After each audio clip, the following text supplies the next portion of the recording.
بسم الله الرحمن الرحيم. الحمد لله رب العالمين.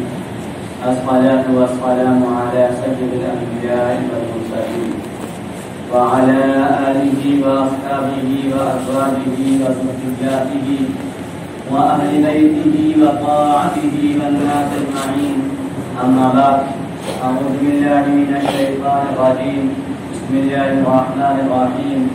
ولا يحسبن الذين يبخلون بما آتاهم الله من فضله هو خير لهم بل هو شر لهم سيطبقون ما بخلوا به يوم القيامة ولله ميراث السماوات والأرض. صدق الله العظيم. بھائیوں، دوستوں، بزرگوں، گزشتہ ہفتہ آپ حضرات کے سامنے زکوٰۃ سے متعلق کچھ باتیں آئی ہیں اور زکوٰۃ کا مقدار، جن کے اوپر زکوٰۃ فرض ہوتا ہے، یہ ساری باتیں آپ کے سامنے آئی ہیں۔ اسلام کے ارکان میں سے اہم رکن زکوٰۃ بھی ہے۔ جس طریقے سے نماز ہے، روزہ ہے، اسی طریقے سے صاحب نصاب کے اوپر جن کو اللہ نے مال عطا فرمایا ہے، اس کے اوپر زکوٰۃ فرض ہے۔ اور زکوٰۃ کے بارے میں قرآن کریم میں اللہ رب العزت نے بہت تاکید فرمائی اور جگہ جگہ نماز کے ساتھ زکوٰۃ کا بھی اللہ نے تذکرہ کیا ہے۔ جس طریقے سے ایمان والوں کو یہ کہا گیا کہ نماز قائم کرو، اسی طریقے سے اللہ رب العزت نے قرآن کریم کے اندر فرمایا زکوٰۃ ادا کرو، اقیموا الصلاۃ وآتوا الزکاۃ، نماز قائم کرو اور زکوٰۃ ادا کرو۔ اور مومنین کی صفت، اس کو کامیاب ہونے والے مومنین کی صفت اللہ رب العزت نے فرمایا، اس میں یہ بھی فرمایا قد افلح المؤمنون الذین هم فی صلاتهم خاشعون والذین هم للزکاۃ فاعلون، کہ وہ لوگ نماز کی حفاظت کرتے ہیں۔ کامیاب کون لوگ ہیں؟ جو نماز کی حفاظت کرتے ہیں اور زکوٰۃ ادا کرتے ہیں، زکوٰۃ دیا کرتے ہیں۔ تو زکوٰۃ کا نکالنا مسلمانوں کے اوپر جو صاحب نصاب ہے اس پر فرض ہے۔ اور جیسا کہ آپ کے سامنے پچھلے ہفتہ بھی یہ بات آئی تھی کہ دیکھو، جس طریقے سے زکوٰۃ کا نکالنا فرض ہے، اسی طریقے سے مستحقین تک پہنچانا بھی ضروری اور لازم ہے۔ صرف زکوٰۃ کے نکال لینے سے آدمی بری نہیں ہو جاتا کہ اپنے مال کا زکوٰۃ نکال دیا اور اپنی مرضی سے جیسے چاہے ویسے بانٹ دے اور تقسیم کر دے، اس کے مال کی حفاظت ہو جائے گی، نہیں، بلکہ اللہ رب العزت نے زکوٰۃ کی فرضیت فرمائی تو اسی قرآن کریم کے اندر زکوٰۃ کے مصارف بھی بیان فرمائے کہ زکوٰۃ کن لوگوں کو دینا چاہیے اور زکوٰۃ کے حقدار کون لوگ ہیں۔ للفقراء المساکین والمہاجرین فی سبیل اللہ، کہ وہ لوگ جو فقیر اور تنگدست ہیں۔ فقیر کس کو کہا جاتا ہے؟ آج کے زمانے میں، ہمارے دور میں پیشہ ور فقیر بنے ہوئے ہیں لوگ، جو خود ان کے اوپر ایسے قبر و فاقہ نہیں ہے جس کی وجہ سے اس کے اوپر زکوٰۃ دینا درست ہو، لیکن ایک عادت اور مزاج بن گیا ہے زکوٰۃ کا مانگنے کا۔ برسوں سے مانگتے آئے ہیں، مجبوریاں تھی، مجبوری میں مانگتے تھے، بچے چھوٹے چھوٹے تھے، شوہر نہیں تھے تو مانگنے کی مجبوری تھی، مانگ کر اپنی ضرورتوں کو پورا کیا کرتے تھے۔ لیکن اب بچے ماشاءاللہ کمانے والے ہو گئے ہیں، برسر روزگار ہو گئے ہیں، لیکن وہ مانگنے کی عادت پڑی ہوئی ہے، بس مانگ رہے ہیں تو مانگ رہے ہیں اور ہم جان بوجھ کر دیتے ہیں۔ تو یاد رکھو، ایک تو یہ مانگنے والے اپنے آخرت خراب کر رہے ہیں اور یہ دوسرا جان بوجھ کر دینے والا کہ ہم دیتے آئے ہیں، کیسے نہ دیں، یا نہیں دیں گے تو معاملات خراب ہو جائیں گے۔ ہم اپنے ضرورت کے موقع پہ انہیں بلا لیا کرتے ہیں، اپنے گھر کے کچھ کام کاج کروا لیا کرتے ہیں، اپنے دکھ تکلیف کے موقع پہ اسے یاد کرتے ہیں تو یہ آ جایا کرتی ہے۔ اس لیے اسے زکوٰۃ دے دو تاکہ ہمارے تعلقات باقی رہیں اور ہمارے مجبوری پہ یہ ساتھ دیتے رہیں۔ تو یہ زکوٰۃ اپنی مرضی نہیں ہے بلکہ یہ شریعت کا حکم ہے۔ اس طریقے سے جسے جو ضرورت مند نہیں ہے لیکن ہم اس کو زکوٰۃ دے رہے ہیں کہ دیتے آئے ہیں اس لیے دے رہے ہیں، تو یاد رکھو اس سے اپنی آخرت خراب کر رہے ہیں کہ ہماری زکوٰۃ کی ادائیگی نہیں ہو۔ بعض لوگوں کی عادت بن گئی ہے ان کا یہی پیشہ ہے کہ وہ مانگتے ہیں اور ہم ان کو دیتے ہیں. گویا کہ مانگنے کا دروازہ ہم اس کے مضبوط کرتے ہیں کہ تم مانگتے رہو اور ہم تمہیں دیتے رہیں گے. نہیں، اگر وہ مستحق نہیں ہے، اس کے حالات بدل گئے تو اولاً تو اسے بھی پرہیز کرنا چاہیے. اگر اولاد بڑی ہو گئی ہے، کام کے لائق اور ٹھیک ٹھاک ہے، تو اپنی والدہ، اپنی بہن، اپنے جو بھی لوگ ہیں جو ان کاموں کو کرتے ہیں ان کے ساتھ سختی سے منع کرنا چاہیے کہ دیکھیے آپ ہاتھ مت پھیلائیے.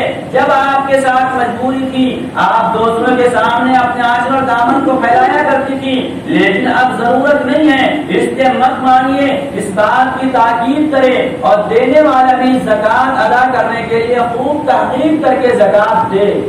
اس لیے کہا جاتا کہ پہلے زکات کی ادائیگی کے لیے سب سے پہلے اپنے رشتہ داروں میں نظر دوڑائے کہ ہمارے رشتہ داروں میں کون غریب، کون ضرورت مند ایسا ہے جو واقعتاً زکات کے مستحق ہیں، جن کے یہاں کھانے اور پینے کی دشواریاں ہیں، جن کے یہاں فقر و فاقہ ہو رہے ہیں، ایک وقت کھانے کے بعد دوسرے وقت کے کھانے میسر نہیں ہے. ایسے اگر کوئی رشتہ دار اپنے ہیں تو ان کو پہلے زکات ادا دیا جائے. اس کے فائدے دور ہوں گے. ایک تو صلہ رحمی کا بھی ثواب ملے گا اور دوسرے زکات صحیح مصرف میں ادا ہوگا. اور پھر اسی طریقے سے جب اپنے رشتہ دار اور خاندان میں کوئی نظر نہ آئے تو پھر اپنے پاس پڑوس والوں پہ نظر ڈالو. جب ان میں کوئی ضرورت مند ہو تو ان کی ضرورتوں کو پوری کرو. یہ مت سمجھو کہ ہمارے پاس جو بھی آئے ہم زکات اس کو دے دیں اور ہماری ذمہ داری پوری ہو گئی، ہمارا کام ختم ہو گیا. نہیں، آپ کا کام ختم نہیں ہوا. زکات کا حساب کر کے نکالنے کے بعد آپ کی ذمہ داری یہ بڑھ جاتی ہے کہ اب اس زکات کو صحیح مصرف میں پہنچایا جائے، ایسے لوگوں کو پہنچایا جائے جو لوگ پیشہ ور نہیں ہیں، مانگنے کی عادی نہیں ہیں، در جا کر مانگتے نہیں ہیں، مسجد اور مسجدوں کے دروازے پہ کھڑے ہو کر نہیں مانگتے، نہ کسی مالداروں کے چاپلوسیوں کی حضوری کر کے مانگتے ہیں، بلکہ اپنی غربت کو چھپائے ہوئے ہیں، اپنی غربت کو، اپنی بے کسی کو اپنے رب کے سامنے فریاد کیا کرتے ہیں. ایسے بے کسوں، ایسے مجبوروں کو ڈھونڈ کر دو. آج ہمارا مزاج ہو گیا ہے جو بھی مسجد کے گیٹ پر آ کر کھڑا ہو گیا ہم اسے زکات دے دیے، جو بھی ہمارے دروازے پہ آ کر آواز دے دیا ہم اسے اٹھا کر زکات دے دیے اور یہ سمجھتے ہیں کہ ہم زکات نکالنے والے ہیں. ہم زکات نکالنے والے بھلے ہو سکتے ہیں لیکن زکات کے صحیح ادا کرنے والے نہیں ہیں.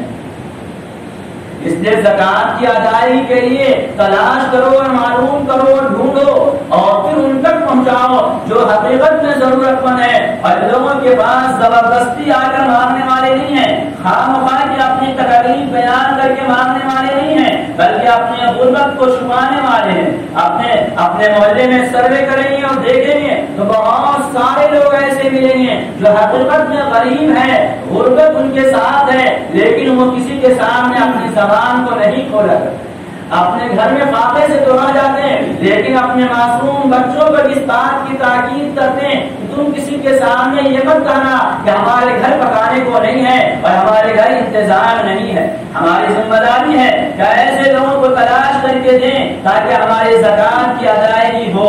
اسی طریقے سے مدارس کے سلسلے میں بھی ہمارے پاس جو بھی آ جائے اور جو بھی اعلان کرنے والا آ جائے، اولاً تو اگر اعلان کے لیے انہیں کہا جائے کہ مختصر کیا جائے یا پھر ان کے اعلان کے درمیان میں دعا شروع کر دی جائے تو بعض لوگ بڑے چرچے کرتے ہیں، بڑا ناگوار لگتا ہے. امام صاحب اعلان کرنے کی پورا نہیں دیتے ہیں، ہوٹلوں میں چائے خانوں میں چرچا کرتے ہیں، پتہ نہیں ان کو کیا تکلیف ہوتی.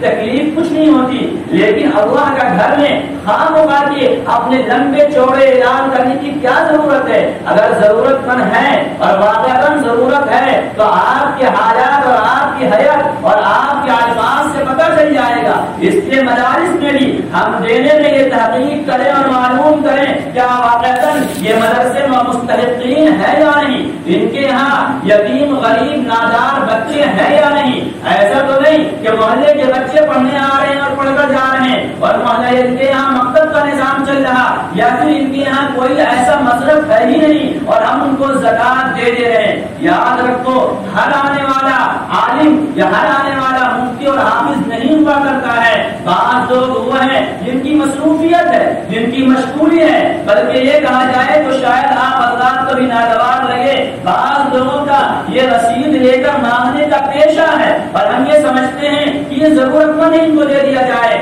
نہیں، ہم مدرسوں کے لیے تحقیق کر کے دیں. اسی لیے اپنے پاس پڑوس قرب و جوار علاقے کے مدرسے جنہیں ہم جانتے ہیں ان مدرسوں میں پہنچانے کی کوشش کریں، خود سے جائیں. لیکن افسوس تو اس بات پہ کہ ہم ایسے نڈر ہو گئے کہ ہم یہ سمجھتے ہیں کہ ہم نے زکات نکال دیا اور جسے چاہے دے دیا، ہماری ادائیگی ہو گئی اور ہمارے سوچ آگے یہ بڑھ گیا کہ زکات تو ہم ان کو دیں گے جو ہمارا جی حضوری کر رہا ہو، جو ہمارے پاس آ کر ہماری چاپلوسی کر رہا ہو، ہمارے آفس اور ہمارے مکان کا چکر کاٹ رہا ہو، ہم اس کو زکات دیں گے. میرے بھائی، یہ زکات کی ادائیگی کے طریقے نہیں ہیں. زکات کی ادائیگی کے طریقے یہ ہیں کہ آپ چھان بین کرو، آپ معلوم کرو اور معلوم کر کے مستحقین تک پہنچاؤ، چاہے وہ مدرسے والے ہوں، چاہے وہ ضرورت مند ہو، چاہے وہ کوئی اور حاجت مند ہو. ہم اس بات پہ نہ بیٹھے رہیں کہ جو ہمارے پاس آئے گا ہم دے دیں گے. نہیں، ہم خود پہنچانے کی کوشش کریں. یہ مال کی پاکیزگی ہماری ہے، یہ مال کی حفاظت ہماری ہوگی، مال کی صفائی ہمارا ہے، تو پھر ہم آنے والے کی انتظار کیوں کریں گے؟ بلکہ ہم ایسے ادارے اور ایسے ضرورت مند جو لوگوں کے سامنے اپنی زبانوں کو نہیں کھولا کرتے، لیکن ہمیں پتا ہے کہ یہ ادارے چلانے والے ہیں، ہمیں پتا ہے یہ غریب اور مفلس ہے، ہمیں پتا ہے اس کی یہاں کم دستی ہے، تو ہم اس انتظار میں نہ رہیں کہ وہ جب ہم سے زبان کھول کر نہیں مانگتا تو ہم کیوں دیں. نہیں، آپ ان کے اس حالات کو سمجھ کر آپ انہیں دینے کی کوشش کریں کہ ہاں واقعتاً یہی حقیقت میں ضرورت مند ہے جو اپنی زبانوں کو نہیں کھول رہے. اللہ نے فرمایا بعض ضرورت مند وہ ہے لا يسألون الناس الحافا، جو تم سے چمٹ کر نہیں مانگتے، جو تم سے چپتے نہیں رہتے اور اپنی حاجتوں پہ حاجتیں تمہارے سامنے پیش نہیں کرتے رہتے، بلکہ بعض وہ لوگ ہیں جو اپنی حاجتوں کو چھپائے رہتے ہیں، اپنی تندرستی کو چھپائے رہتے ہیں، اپنی مجبوریوں کو کسی کے سامنے بیان نہیں کرتے ہیں. ایسے ضرورت مندوں کو، ایسے ادارے والوں کو پہنچانے کی کوشش کرو. ایسی بات نہیں ہے کہ ہم کسی بھی مدرسے میں دے دیے، چاہے مصرف ہو نہ ہو، کسی بھی مکتب میں دے دیے اور ہم یہ سمجھ رہے ہیں کہ ہم تو دین کی حفاظت کرنے والے کو دیے. نہیں، ہم ایسے اداروں کو دیں جو ادارے ضرورت مند ہیں، ہم ایسے اداروں کو دیں جہاں اس کے مصرف ہیں، چاہے وہ ہمارے پاس آئے یا نہ آئے. اگر ہم جانتے اور ہمیں معلوم ہے تو ان تک پہنچانے کی کوشش کریں اور ان تک پہنچائیں اور ان کے دے دینے سے ان کا احسان مانیں کہ چلو ہمارا زکات صحیح جگہ پہ گیا ہے، ہمارے مال کی حفاظت ہو جائے گی. اما عائشہ رضی اللہ تعالی عنہا فرماتی ہیں پیارے آقا صلی اللہ علیہ وسلم نے فرمایا کہ دیکھو تمہارے زکات کی تھوڑی سی کمی کی وجہ سے تمہارا حرام مال جو زکات تمہارا نکالنا تھا، تم نے غریبوں کا حق رکھ لیا، وہ ذرا سے کی وجہ سے تمہارا حلال مال یعنی تمہارے اصل مال کو بھی لے کر چلا جائے گا اور اسے وہ برباد کر دے گا اور کھا جائے گا. مثلا ہم نے زکات کا حساب نہیں لگایا اور اٹکل سے نکال دیا، یا زکات کو نکالا مستحقین تک نہیں پہنچایا، بس یوں ہی بانٹ کر اپنی ذمہ داری کو سمجھ لیا کہ ہم نے ادا کر دیا، تو پھر یہ زکات کے جو تھوڑے بہت مال رک جا رہے ہیں، تو یہ تھوڑے بہت مال رکنے کی وجہ سے جو اصل اور خالص مال ہمارے پاس ہے، جس کی پاکیزگی کرنے کا حکم دیا گیا، وہ مال بھی ضائع و برباد ہو جائے گا. یہ بات پیارے آقا صلی اللہ علیہ وسلم نے فرمایا. ایک موقع پہ جو ہے حضرت اسماء رضی اللہ تعالیٰ عنہ فرماتی ہیں کہ میرے ساتھ میری بہن کی بیٹی اللہ کے رسول کی خدمت میں حاضر ہوئی، جن کے ہاتھوں میں سونے کا کنگن تھا. آپ نے پوچھا کیا تم نے اس کا زکات نکالا؟ انہوں نے کہا نہیں یا رسول اللہ، ہم نے تو اس کا زکات نہیں نکالا. آپ نے فرمایا کیا تم یہ پسند کرتی ہو کہ تمہارے ہاتھ میں کل قیامت کے دن آگ کے کنگن ہو، تم آگ کے کنگن پہنو؟ کہا نہیں یا رسول اللہ. پھر فوراً اپنے ہاتھ سے نکال کر پیارے آقا کی خدمت میں دے دی اور کہی یا رسول اللہ یہ اللہ کے راستے میں صدقہ ہے، آپ اسے استعمال فرما لیں. تو جن مالوں کا زکات نہیں نکالا جاتا ان مالوں کے ساتھ سخت وعید ہے. اللہ نے فرمایا بعض موقع پہ ہمارے ذہنوں میں یہ بات آتی ہے اور شیطان ہمیں سمجھاتا ہے کہ مال کو نکال دو گے زکات میں تمہارے مال میں کمی آ جائے گی اور مال میں کمی آ جانے کی وجہ سے فقر و فاقہ میں تم مبتلا ہو جاؤ گے، تمہارے اندر تنگی آ جائے گی. حالانکہ یہ شیطان کا سمجھانا ہے، لیکن یہ جن مالوں میں زکات نکال دی جائے ان مالوں میں اللہ برکت عطا فرماتا ہے اور ان مالوں کی حفاظت کرتا ہے. وہ مال اللہ کی حفاظت نہ جایا کرتی ہے، اور جن مالوں کی زکات نہ نکالے جائیں تو فرمایا وَلَا يَحْسَبَنَّ الَّذِينَ يَبْخَلُونَ بِمَا آتَاهُمُ اللَّهُ مِنْ فَضْلِهِ هُوَ خَيْرًا لَّهُمْ بَلْ هُوَ شَرٌّ لَّهُمْ کہ بعض لوگ جن کو اللہ نے اپنے فضل سے اپنے عطا سے کچھ مال عطا کیا ہے، کچھ دیا ہے، دیکھو یہ مال کا آ جانا یہ کسی کی اپنی عقل مندی، اپنی صلاحیت، اپنی کوششوں کے ذریعے حاصل نہیں کیا جا سکتا ہے، یہ تو مال اللہ کا عطا کیا ہوا ہے، جس کو جتنا چاہتا ہے عطا کرتا ہے۔ آدمی اپنی کوششوں سے مالدار نہیں بن سکتا، آدمی اپنے ڈگریوں سے مالدار نہیں بن سکتا، آدمی اپنے عملوں اور محنتوں سے مالدار نہیں بن سکتا۔ یہ مالوں کا تقسیم تو اللہ کے اختیار میں ہے، اللہ کسی کو مال دے کر آزماتا ہے اور کسی سے مال لے کر آزماتا ہے۔ یہ مالوں کا ملنا بہت بڑی آزمائش ہے کہ اللہ مال دے کر آزماتا ہے کہ اس کے دل میں مال کی محبت ہے یا اللہ کی محبت ہے۔ یہ مال کی محبت میں مالوں کو خزانہ بناتا ہے، اس ڈر سے نہیں نکالتا کہ نہیں ہم جو ہے اگر نکال دیں گے تو ہمارے مال میں کمی ہو جائے گی، بخیلی کرتا ہے اور بخل کی وجہ سے روکتا ہے۔ تو ایسے لوگوں کے بارے میں اللہ نے فرمایا کل قیامت کے دن بڑے اژدہا تیار ہوں گے اور وہ اژدہے ان کے گلے میں لپیٹ دیے جائیں گے اور اس کے جبڑوں کو پکڑ لے گا اور پکڑ کر کہے گا قیامت کے دن اس کے جو ہے گدے کے اندر توڑ ڈال دیا جائے گا، یہ بڑا سانپ کی شکل میں، اور اس کے جبڑوں کو پکڑ لے گا اور کہے گا میں تیرا مال ہوں، مال تو نے جو مال کو جمع کیا تھا اور جن مالوں کے جو ہے زکات نہیں نکالا کرتا تھا۔ اسی طریقے سے فرمایا گیا کہ ایک سانپ، ایک اژدہا اتنا بڑا اور اتنے زہریلے اژدہا ہوگا کہ اس کے سر کے بال اس کے زہر کی وجہ سے اڑ چکے ہوں گے، ان کے پیشانی پہ دو بڑے بڑے آنکھیں ہوگی، اور پھر وہ انسان کو ڈسے گا اور کہے گا میں چتکبرا اژدہا وہ ڈسے گا اور کہے گا میں تیرا مال ہوں، میں تیرا وہ خزانہ ہوں جس خزانے کو تم نے جمع کیا تھا، جس خزانے کو تم نے بیلنس کیا تھا، جس خزانے کو تم نے اپنے تجارت میں لگا رکھا تھا، جس خزانے سے مالوں کے نکالنے میں تمہارے دل کے اندر بخل آیا کرتا تھا، تم اپنے آپ کو غریب ہو جانے کے درد سے نکالا نہیں کرتے تھے، تم اپنے مال میں کمی ہونے کی وجہ سے نکالا نہیں کرتے تھے، آج اس مال کا مزہ چکھ لو، آج اس مال کا نتیجہ دیکھ لو جہاں کوئی کام آنے والا نہیں ہے۔ ہم ان مالوں کو کس کے لیے جمع کرتے ہیں؟ اپنی اولادوں کے لیے جمع کرتے ہیں تاکہ میرے بعد میری اولادیں صحیح اچھے طریقے سے زندگی گزارے۔ ظاہر سی بات ہے ہمارا کماتے کماتے محنت کرتے کرتے اکٹھے کرتے کرتے ہماری زندگیاں ختم ہو جاتی ہے، ہم اپنی اولادوں کے لیے جمع کرتے ہیں، یہ اولاد بھی کل قیامت میں کوئی کام آنے والی نہیں ہے۔ دنیا کے اندر اگر آج کے دور میں قیامت جو قائم ہوگا وہ تو بات کا منظر ہے۔ اللہ رب العزت نے ہمیں یہ جھلک دکھا دیا، آج کی ایک آفت اور ایک بیماری بھیج کر اللہ نے یہ جھلک ہمیں دکھا دیا کہ دیکھو تم جن کے لیے سب کچھ کر رہے ہو، جن کے لیے تمام کوششیں کر رہے ہو، جن کے لیے تم مالوں کو روک کر رکھ رہے ہو، یہ ذرا سے حالات آ جانے سے تمہارے ساتھ ملنے پہ بھی تیار نہیں ہوں گے، تمہارے قریب جانے پہ بھی تیار نہیں ہوں گے۔ آج جو اللہ کی طرف سے ایک عذاب اور بیماری آئی، یہ بیماری نے ہمیں بتا دیا کہ دیکھو حالات کے بگڑنے پہ کوئی کسی کا ساتھ دینے والا نہیں ہے۔ ایک دوست اپنے دوست سے ملنے کو تیار نہیں ہے، ایک گاہک تو معلوم ہو جائے میرے بچے کو یہ بیماری، یہ وبا جو پھیلی ہوئی ہے، یہ لگ گیا ہے، تو وہ اس کے سامنے اور اس سے ملنے کو تیار نہیں ہوتا، یہاں تک کہ جنازے کو اٹھانے کے لیے تیار نہیں ہے، مٹی دینے کو تیار نہیں ہے۔ اللہ یہ دکھا رہا ہے اے میرے بندے جب دنیا میں ذرا سے حالات آئے تو ہر ایک دوسرے سے الگ ہونے لگا، ہر ایک دوسرے سے بھاگنے لگا، ہر ایک دوسرے سے ملنے سے گریز کرنے لگا،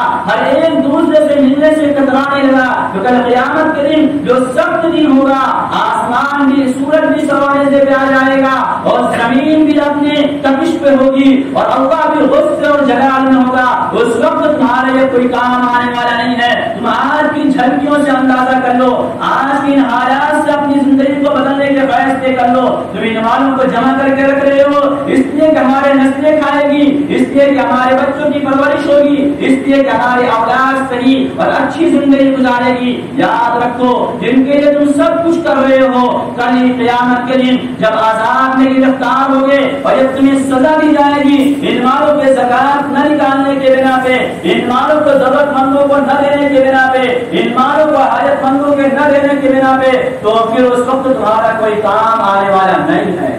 اس لیے تم ان مالوں تمہارا مال تو وہی ہے جو تم نے پہلے بھیج دیا، تمہارا مال تو وہی ہے جو تم نے اللہ کے خزانے میں جمع کر دیا، بس تمہارا مال وہ ہے جو تم نے کھا کر اور پہن کر استعمال کر لیا اور جو اللہ کے خزانے میں جمع کر دیا، باقی جو مال ہے وہ تمہارا نہیں ہے، یہ تمہارے ورثہ کا مال ہے۔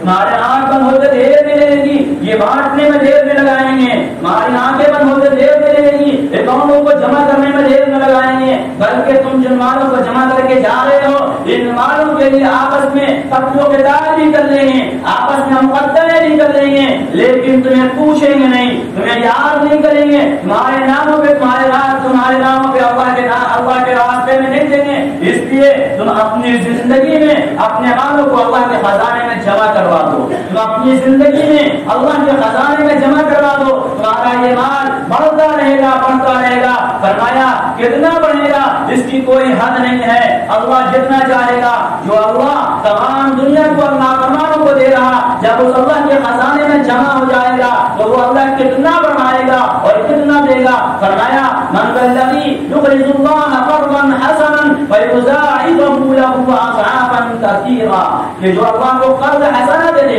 یعنی جو اللہ کے راستے میں اپنے مالوں کو لگا دے، جو اللہ کے راستے میں اپنے مالوں کو خرچ کر دے، جو دینی کاموں میں لگا دے، تو وہ مال اللہ کے یہاں جمع ہو جائے گا اور اللہ اس کو اضعافا مضاعفا بہت بڑھا دے گا۔ کتنا بڑھائے گا وہ اللہ جانتا ہے، کتنا اضافہ کر دے گا۔ تو یہ مال جو اللہ نے ہمیں دیا ہے، ان مالوں میں ان کا حق ہے جن کو اللہ نے نہیں دیا ہے۔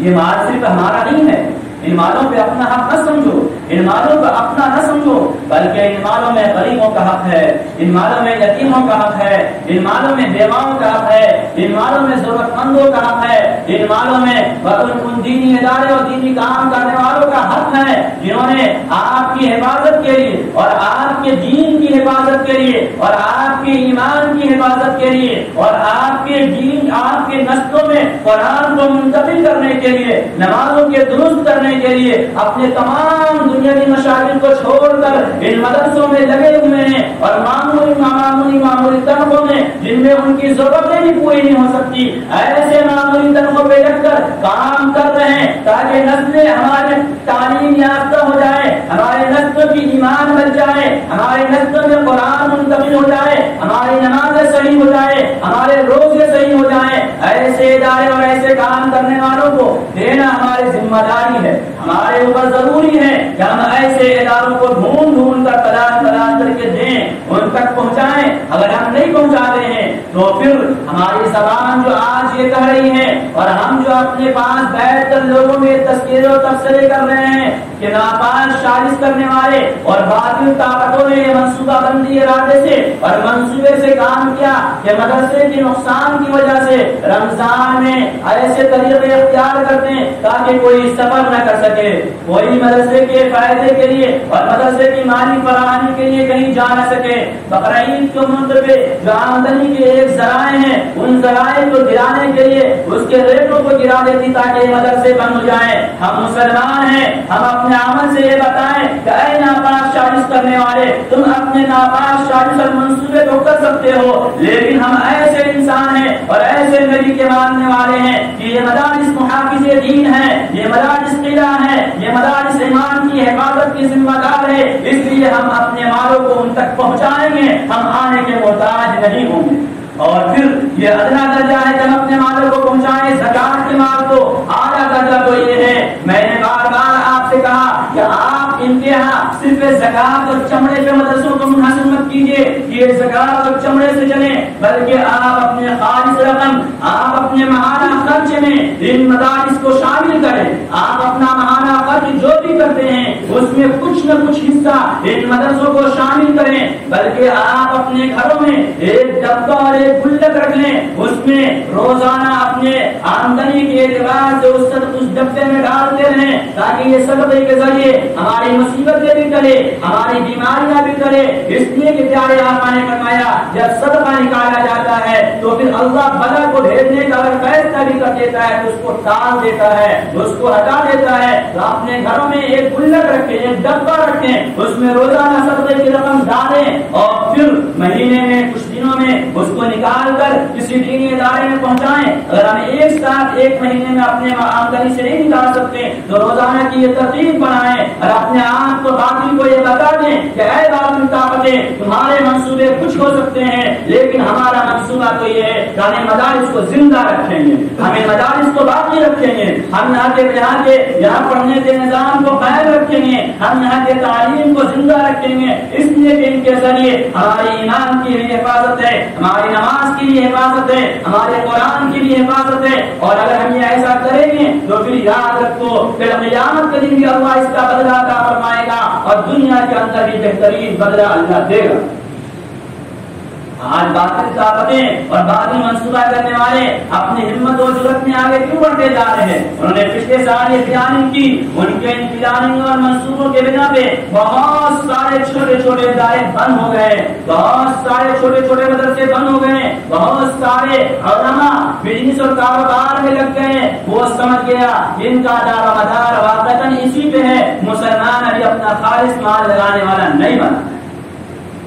مسلمانوں کے دل میں اپنے مال کی محبت ہے, مسلمان اپنے مال کی محبت میں اس کو خرچ کرنا نہیں چاہتا ہے, تو اس لیے اس نے پھر دوبارہ یہ طریقہ لایا. لیکن ہم اپنے عاملوں سے یہ بتا دیں کہ تمہارے منصوبہ بندی سے کچھ ہونے والا نہیں ہے, ہم تو اپنے مالوں کو لگانے والے ہیں.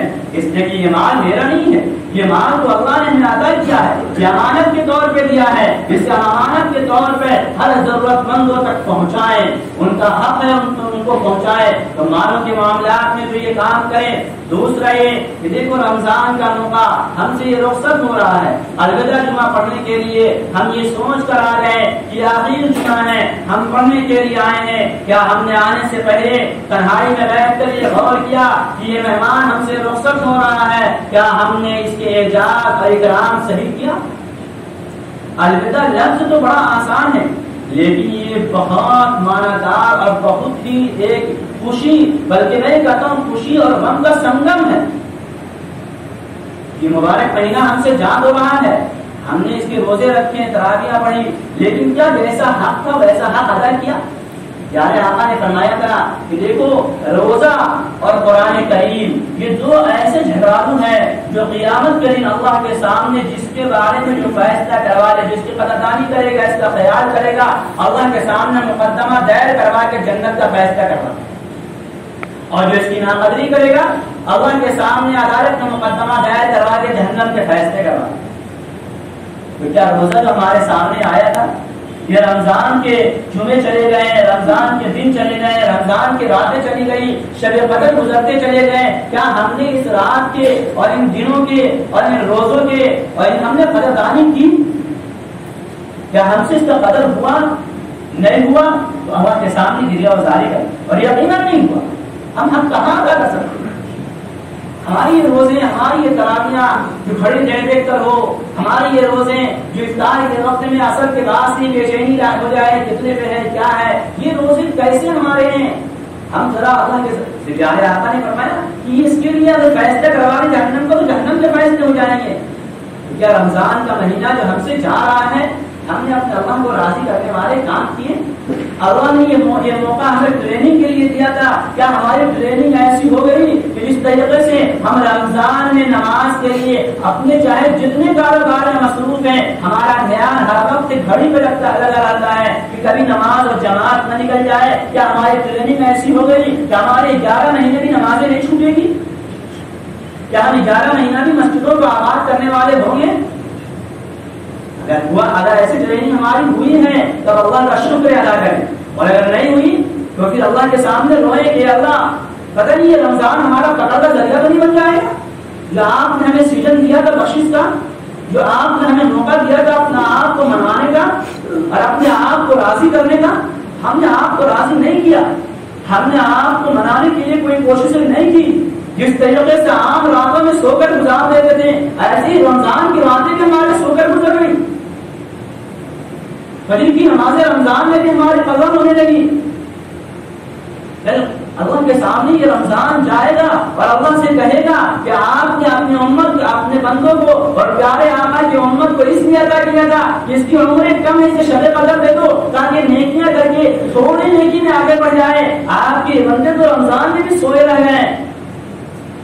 اللہ نے ہمیں شب قدر اس لیے عطا کیا. تو جو لمحے گزر گئے ایک موقع پھر ہمارے پاس ہے. وہ موقع کیا ہے؟ جس کو ہم اور آپ چاند رات کہتے ہیں. وہ انعام کی رات ہے. اللہ کے خزانے سے، اللہ کی طرف سے ہم چاند رات کہتے ہیں. فرشتے آسمان کو سے لیلۃ الجائزہ انعام کی رات کہتے ہیں.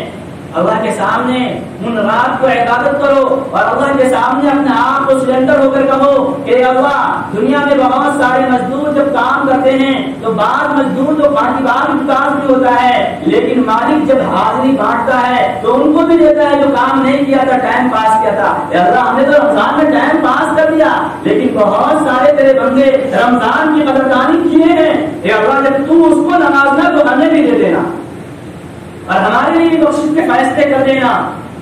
اس لیے کہ ہر روز افطار کے وقت میں اللہ رب العزت 10 لاکھ لوگوں کو جہنم سے نجات دیتے ہیں. اور اس روز جب چاند رات ہوتا ہے، پورے مہینے کو کیلکولیٹ کر کے اس ایک رات میں اتنے لوگوں کو نجات دیتے ہیں. اس لیے اس رات کی قدر کرنی چاہیے.